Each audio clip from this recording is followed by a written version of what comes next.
जय श्रीराम। तो मैक्सिमम काल पिलांकर क्वेश्चन आसी कि आम इंटीमेशन लेटर आसुनी तो आम परफेक्टली आम आप्लिकेसन नंबर एंड पासवर्ड देला पर भी दैट इज ये आमको शो कर कि intimation come rank card is not available for this application number. देखो आपणकर जदि जो आप रैंक बाहर था एंड आप रैंक जब बहुत डिफरेन्स अच्छी आपणकर जदि एलिजिबल नुहति काउंसलिंग ताहले आपणकर इंटीमेशन लेटर आसबनी।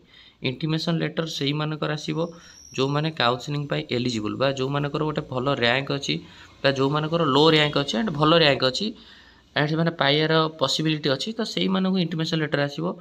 जो मानकर दैट इज बहुत बड़ डिफरेन्स अच्छी से इंटीमेशन लेटर आसबनी।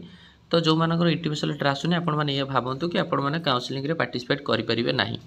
सो दैट किसी भी ओरिड होगा दरकार नहीं। आप प्रॉपर प्लानिंग करूँ नेक्स्ट टाइम। तो ये हूँ छोट इनफॉरमेशन। तो जो मानकर इंटीमेशन लेटर आसुनी तो आप काउंसलिंग रे पार्टिसिपेट करें कि आपको आप्लिकेसन नंबर आपको इंटीमेशन लेटर आसबनी।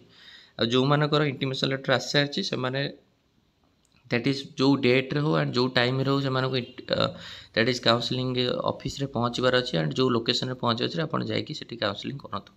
Thank you.